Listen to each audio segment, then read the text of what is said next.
Hello, everyone who's not watching the Knicks and is tuning into a post-game live stream podcast thing. This is the Missing Links. I'm Andrew Dukowitz from Zone Coverage and Hitting the Hardwood. And today we got Terry Horstman live from not LA, not New York, but Las Vegas. How's it going, Almost man? LA, very close to LA. It's going good. Wow, what an epic treat of basketball we we're just able to enjoy. As you can tell, I'm still wrapping my head around it. It obviously did not end fortuitously for the Lynx, but what a game, what a night here at Michelob Ultra Arena. You know something good is happening when you completely forget that Game 5 of the NBA Finals is taking place. And as we were doing different post games, someone was like, "Oh, it's like 83-73." I was like, "I don't care." We just watched that, and afterwards we found out Olivia Miles has the flu or something. So, Yep. Yeah, That's what I took out of the post-game press conference was Olivia Miles with an illness dropped 29, 4 and 1 on 20 shots against the Aces, including a pretty dagger-esque 3 and a couple of layups over Aisha Wilson, which is I guess, Terry, what do you want to talk about first? Should we Olivia Miles or should we rant about just officials, annoying semantics, and the production quality of CBS? Well, I have no knowledge of the production quality of CBS. I mean, I've watched games on CBS before, but as I was in the arena for this one, I don't think I could say anything about it and continue to be a man of integrity, which I strive to be. But yeah, I can't talk much about the officials either because I see already there's been comments about a pool report, and I am not at liberty to discuss anything until it is disseminated by the powers that be above my pay grade. But I did request one. It was the first time I've ever requested one. I had no idea how to do it. So it was I'm for sure not the only just confused person in Vegas right now asking where's the pool. Just a very different, less exciting pool. I wish I was in a pool right now with a cold drink. But yeah, I think we all deserve one after that game. We'll see how that I'm gonna goes. get a little bit off my chest here first. Second quarter break, they showed a graphic with Natisha Heidemann and Alana Smith welcoming us back to the Lynx game, and then did not talk about any of the departures. So that was weird. Numerous times they pronounced and just completely forgot who Ola Kosu was, calling her Nia Coffee, Kasu, Kudo, is Kudo a good and then nickname, would go on with their day. I'm normally not a big crap on the announcers, but it's Saturday night primetime game on Tofu. Yep, there might have been a Tofu. It's just she's 6th on the team in minutes. We got you know the top 8. If Aliska checked in and you got that name wrong or something like that, fine, I'll live with it. Then in the third quarter break, they come back to the exact same graphic of T, then show one of Lan and Fee, then show one of Dorka, then show one of Jess, and then don't address any of it. So They come back from and then one of Caitlin, then one of Pay. Are we just gonna go through all WNBA players not participating in this game? You couldn't find a picture of Kayla McBride? What are we doing? Right.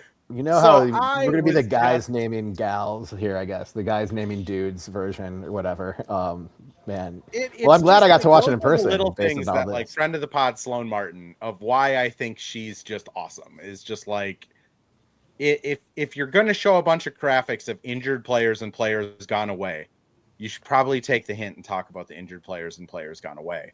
And if they do it a second time, then you for sure should. And then also know the top 8, just know how to pronounce the top 8. As Abby says, they were also a little too excited for Vegas. That was my wife's biggest complaint through the entire game was just and that's what is happening. Fair too, but also we've seen this movie before. Yep. It's also just like, oh my God, how is this Lynx team any good at basketball with who's not here? You would have thought Uh, they were down 30. Like, it right. was impressive. I will Um, say, to say something nice about the opposition, it was not a seamless day from a media operations standpoint, but we do have these very cozy. Look, I'm in like a black lazy boy. wow. This is what we're working with. I got this room all to myself. So Shout out it's, Aces yeah, PR. right. Yeah, this is. I might record another episode. I might just do a Lynx happy hour by myself from this chair after this. Yeah, this Um, is this is the quietest, most comfortable event space in Vegas. I promise. that was my rant. I just like it's just the little production quality, like knowing how hard the Wolves production crew works on all of that stuff, knowing the effort and time Sloan puts into it, that it's just like, come on, like Hmm. what are we doing, everybody? Let's talk about the game though. 197, Vegas wins. I guess like from inside the arena, like what was kind of the vibe of this Lakes game? Because I was Yeah, pretty frustrated watching it. I'm not gonna lie. yeah. I think this was maybe a little more of the frustrating Lynx games we've seen in the last few seasons, where it's just kind of, and from the Lynx fan perspective, it's just like how good the team is. You can play better than this. Giving up 18-second chance points in a half should just never happen. And where I understand the frustration is, of course, the Lynx.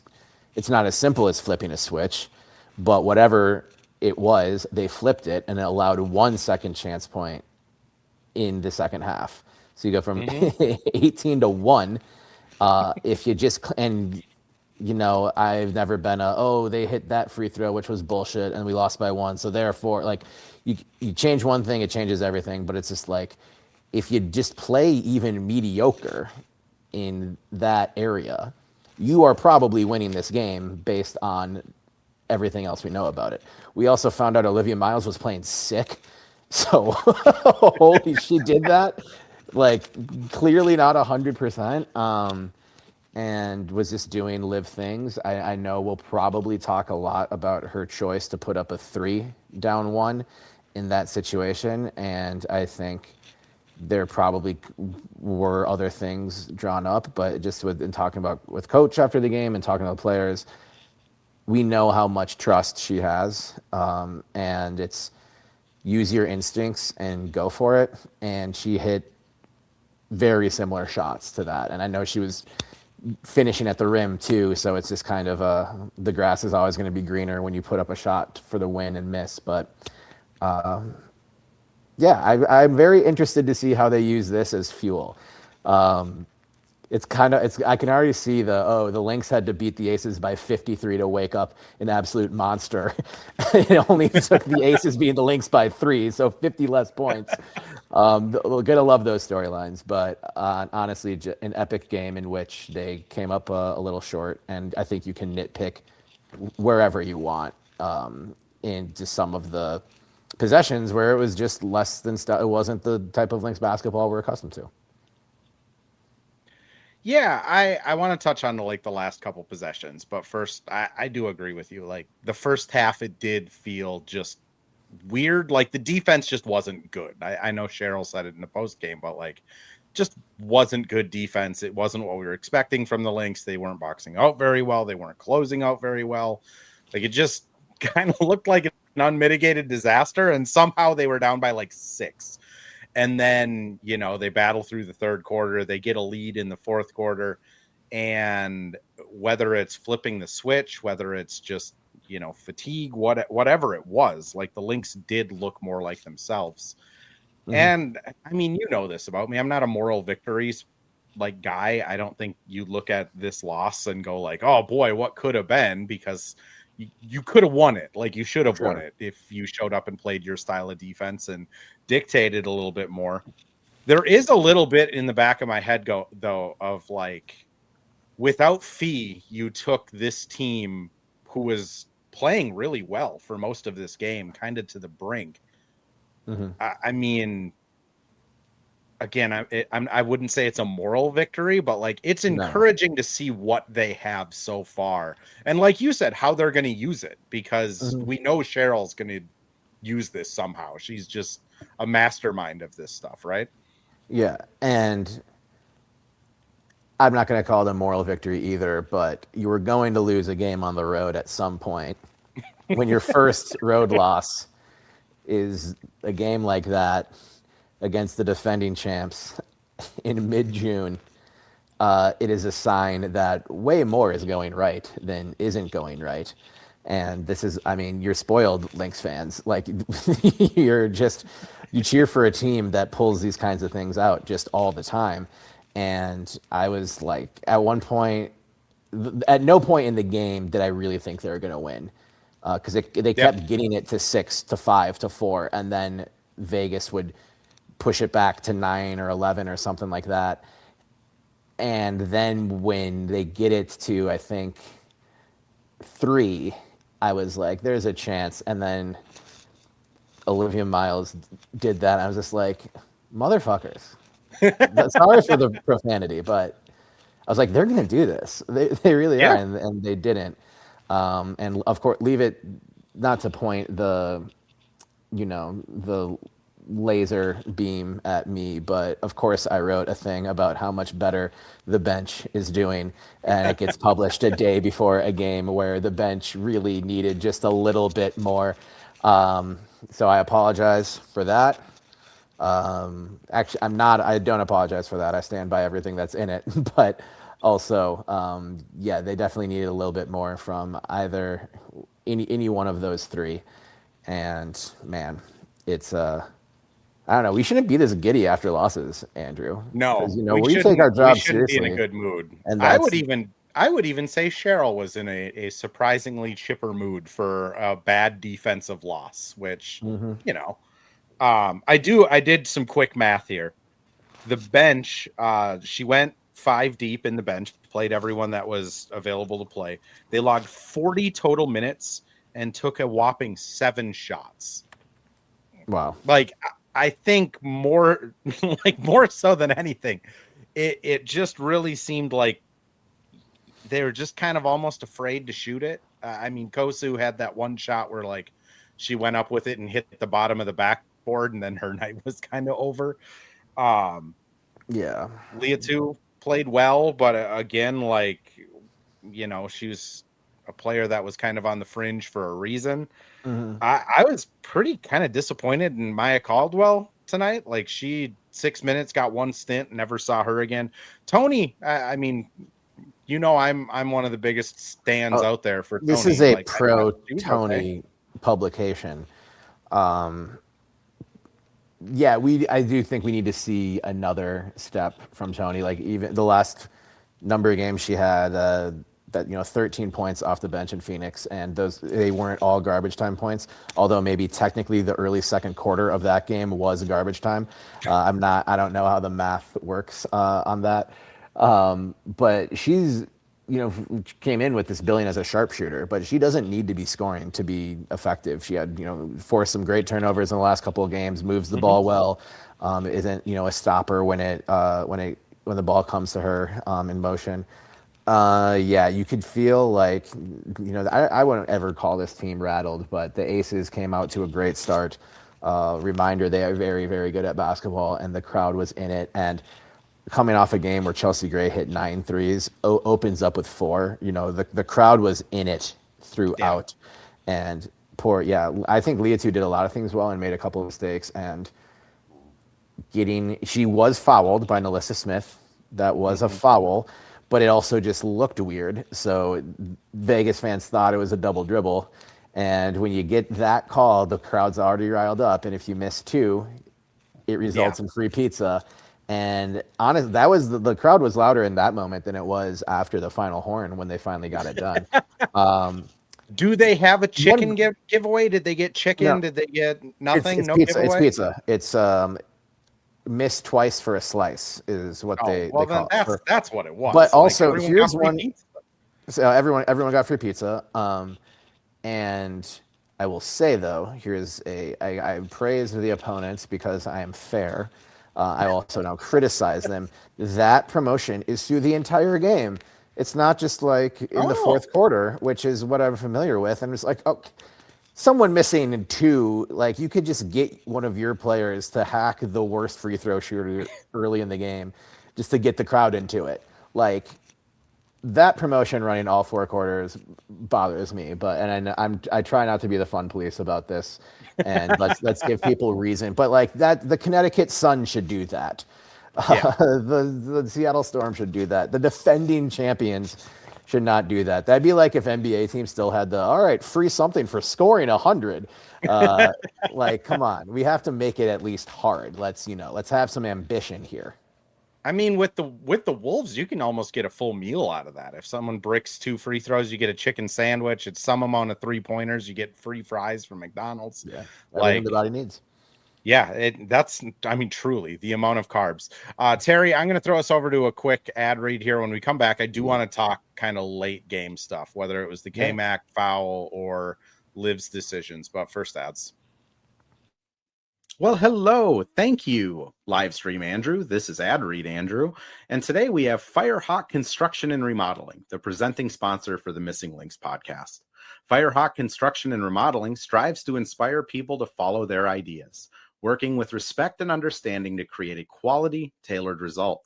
Firehawk Construction and Remodeling, located in Blaine and serving in the North Metro area, is here to help you with your building and remodeling needs. I can say personally, thanks to Firehawk Construction and Remodeling, I have a beautiful deck in my backyard and countless projects that I started, they finished. Get started on your new deck or remodel today by calling Isaac at 763-710-5686. And we're back with another ad read. This time for Pence Homes, the presenting sponsor of Hitting the Hardwood Network. From the best tools and technology to transparency throughout the entire process, Nate Pence and the Pence Homes team is the top choice for buyers, sellers, and is proud to support you and your home ownership goals. Get started today by calling 612-308-1122 or by emailing info@pencehomes.com. The amount of quote tweets that I have of Michael Jordan doing flu game stuff on Cheryl Reeves, Olivia was battling through something. Lynx fans, you guys are just the best because 29 points against the defending champions while being sick is I wonder obnoxious. what Vegas pizza place Olivia Miles will accuse of trying to poison her in a documentary 30 years from now.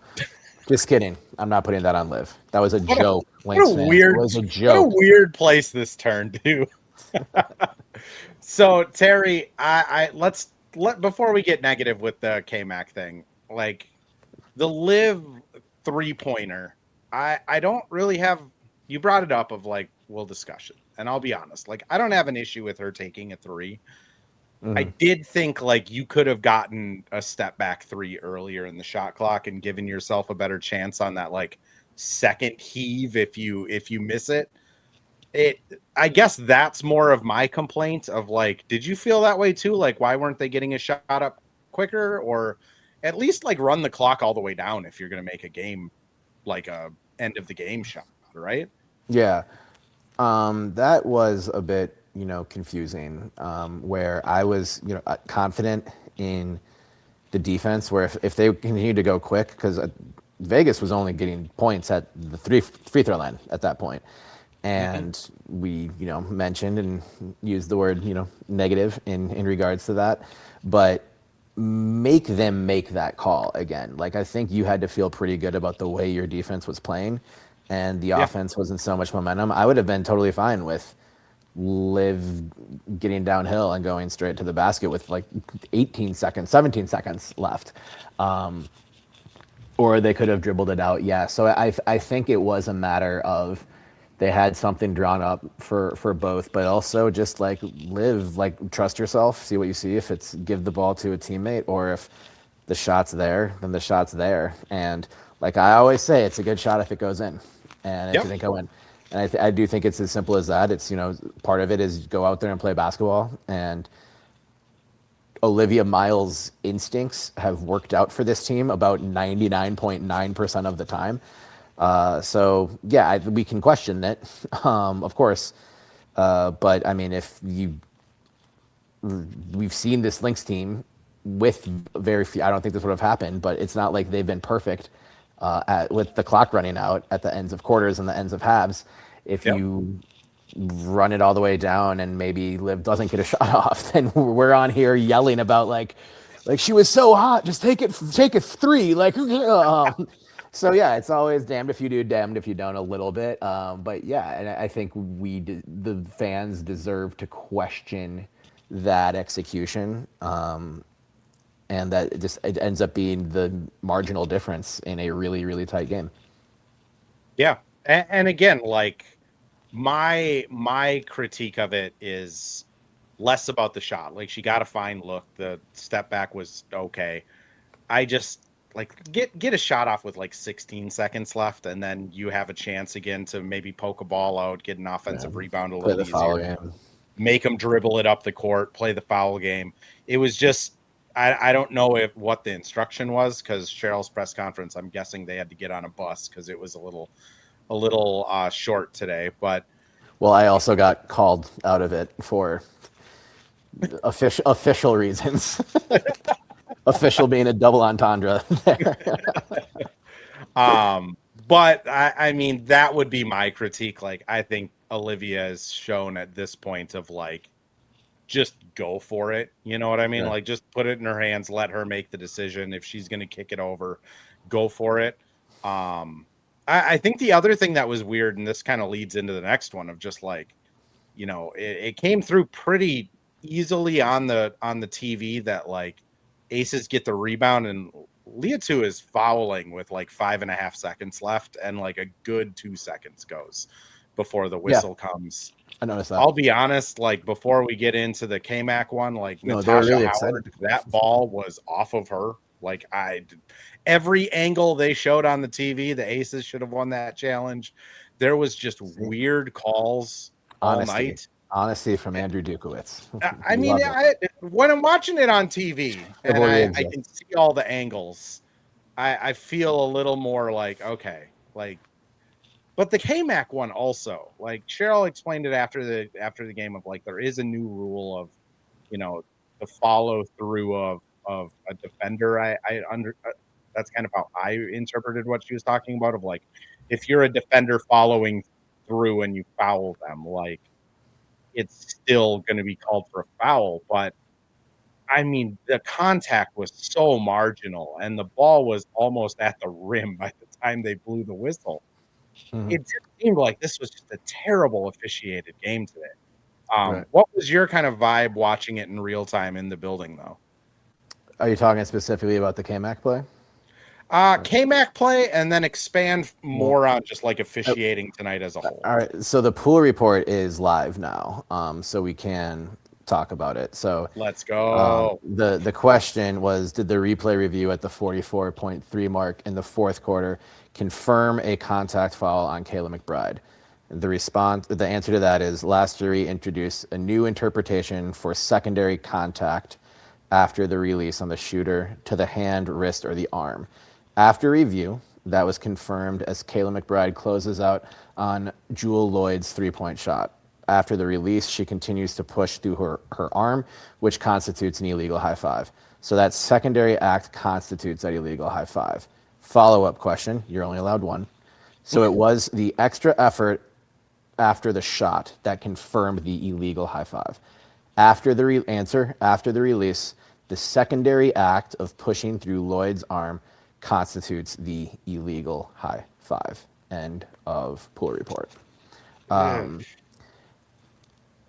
It's one of those, like, you try to analyze this in like the NFL or all sports, really, but it's like, oh, they can make this call on every play if they wanted to. And I think the shot was like maybe even on the ground by the time I heard the whistle.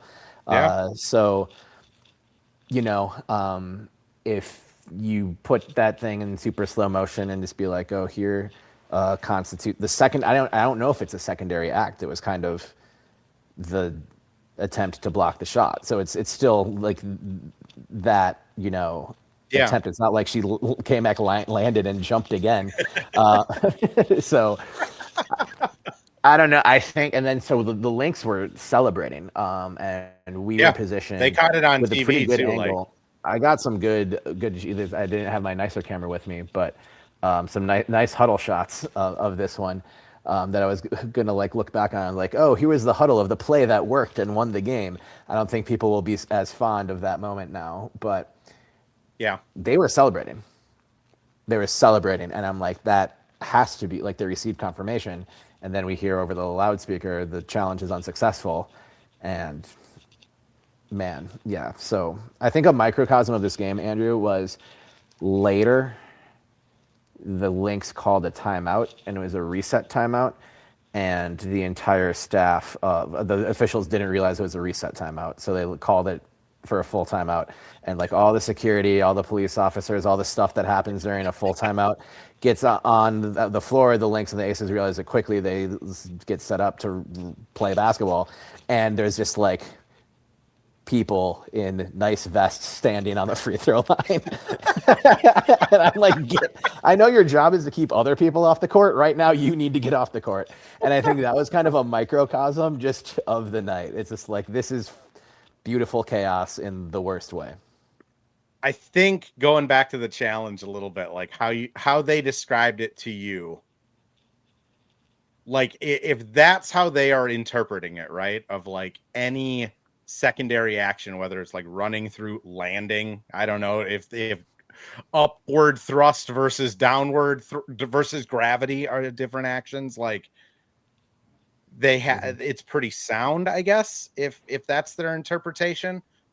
I mean, I can just like from watching basketball, that play never gets called. So it almost, to me, when I was watching it on the TV, it felt like they blew the whistle for like a reckless closeout. And then when Cheryl challenged it, they and one of the found officials something else to justify. did this immediately. So I thought they were reviewing it for a reckless closeout. Yeah. Because it almost, unless I think Cheryl challenged it very quickly. It did happen right in front of her. So Cheryl probably had the best angle. So yeah, I don't know, but what is a catch? We're still having this, Kelvin Johnson's been retired for over a decade now.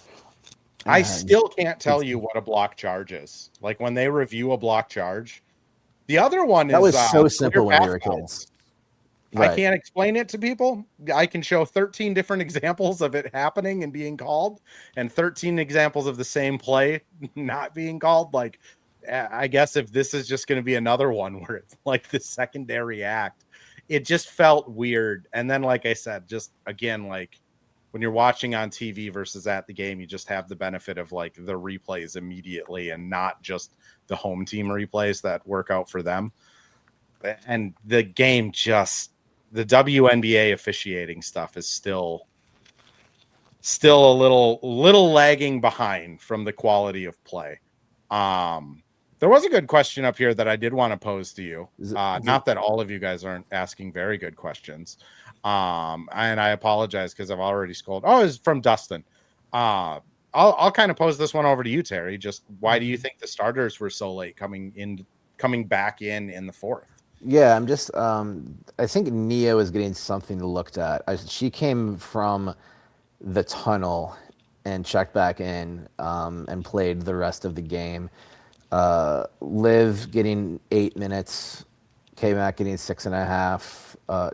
Liv got 6.5, sorry. Courtney got 8 minutes. Tosh getting 7.5 before they fouled out. So I think I would have to go kind of look at the play-by-play subs, and that is, that's kind of getting in the weeds a little bit. I imagine, I think Cheryl's done better with staggering lineups recently, and this was just a game where you're not getting enough from the bench, but how much are you going to, keep playing everybody? So I think she was hoping to ride with the bench a little bit longer into the fourth quarter, hopefully get the starters as fresh as possible. And then I guess just looking at what did Becky do? Lloyd was out there for most of the fourth quarter. And obviously Lloyd is like another starter, could start on a lot of teams. And then only other bench player is Kirsten Bell getting just over 2 minutes. So they had a couple of reserves in, but not a ton. So I think it's a fair question. If you get a little bit more out of the bench, we're probably not even worried about it. But I think that was probably why. And, it's a game. I think Leah Two's minutes will be debated. It's what you see from a young player where it's like, yes. And then the next minute it's just like, what are you doing? I think she was hopefully trying to maybe have her cake and eat it too a little bit, because you could see this game is one like, all right, we've got to have, this needs to be best on best playing basketball to win. Because it didn't even feel like it was like kind of heavyweights throwing haymakers until the last couple of minutes. Yeah. The Lynx were down, it was between 5 and 9 points, for a while, maybe even 11 at one point in the fourth. I don't know what the biggest lead, Vegas. Wow. See, now I'm talking about CBS. I'm mentioning the wrong teams now, Andrew. So yeah, I think that's a minutes thing. Especially Cheryl was wanting to be super, super mindful about how much she's asking of these starters. And, it's not like she was anywhere close to K-Mac playing all but 4 seconds again. But they have been playing a lot.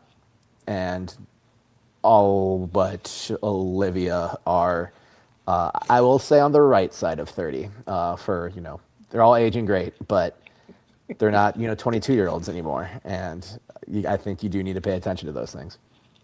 Yeah, I don't disagree. I also I thought Leah 2 was fine. 4 points, 4 rebounds. She was giving a ton of effort, which I kind of felt like that was why Cheryl put her in there in the first place. Of just, and Cheryl's talked about it at practices before. Of she's gonna care, and that's something you can't really coach or teach people to do. So throw her in there and let her care a lot. Which missing free throws was tough, but other than that, she was fine.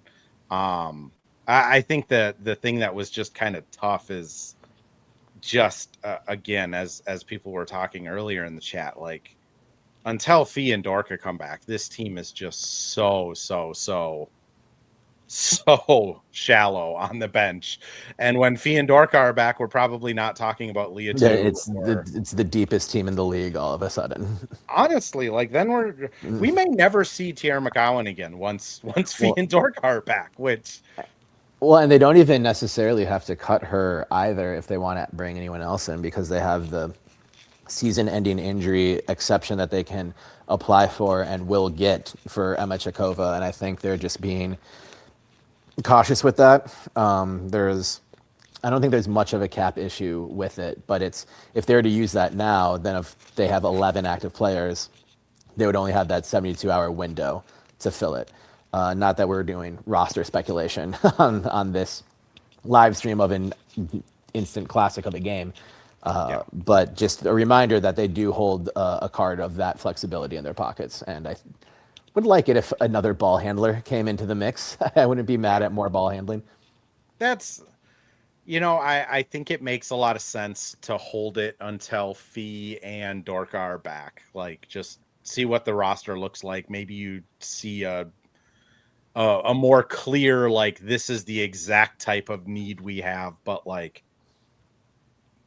when Liv and Court are your point guards, when Liv is the only true point guard on roster, that's a tough place to be in when you're kind of looking at, what happens if Liv is in foul trouble or Court gets hurt or something like that. But Terry, I know you got to get out of here shortly. I do want to just give you space though. First, I want to ask you, any other takeaways from this game that are going to stick with you for at least the next few days as we're prepping for a Portland game? Just kind of what we talked about earlier. I'll be really interested to see what the response is. I don't think there needs to be some kind of epic response, come to Jesus moment, everyone look in the mirror for an hour. But this team has responded pretty well to adversity so far. You think of the first game of the year, just heartbreak. It's funny to think back that Lynx fans were heartbroken at any point once basketball started being played this year. But that was a tough first loss against a good team, and they won 2 straight road games after that. kind of a weird loss to the Chicago Sky, who we thought were much better at that moment than they have turned out to be. But Cheryl saying in that post game, like, they're a better team than we are right now, and we've got to have more from our bench, and we will help our bench to help us. It kind of goes back with, like, it's a little bit different this year, but when the Lynx had like 90% really great third quarters through a season, it's like, oh, when this team like sits down and talks to make adjustments, good things usually happen. They've come out of the locker room in a couple weird ways this season, but also almost everyone's new. So I kind of chalk it up to that. But the first two responses to losses this year have been pretty overwhelmingly positive, and they've got an opportunity for that now on Monday against Portland. So the Fire are fun. They've kind of come back down to earth a little bit, but the Fire will test you and play really, really aggressive defense for a long time. So we'll see if the Lynx just like are like, okay, you're opening up all these lanes, and now we're going to eat and score 40 points in the first quarter. Or if it's more of a frustrating one, but we know they won't overlook them. To Dustin and Abby, yes, the game is on Monday, 7 p.m. Jesus Christ. Fire, not Tuesday. You said Already Monday, tired. Terry. Dustin said Tuesday. Now there's pandemonium in the chat. I just, while you were talking, brought up the heartbreak from the earlier losses. The Lynx have lost 3 games by a total of 11 points. Devastation. They beat the Wings by 24. Like, this is such a ridiculous team to cover. Like, even their losses are just like, whatever. I'm sure they'll unload the clip on Portland and get back in the win column. But Terry, where can people find you? Where can people read your work? And then let's get out of here. Yeah, the9sports.com for all things Lynx. Also writing Lynx and dabbling with some Wolves stuff on Hitting the Hardwood.com. I'm at terryhorstman.bsky.social on Blue Sky, at Terrence Horstman on Instagram.com. Another very fun website with 0 issues at all. Talk to me about the Lynx, about shoes, about hats, about the World Cup. That's pretty much it.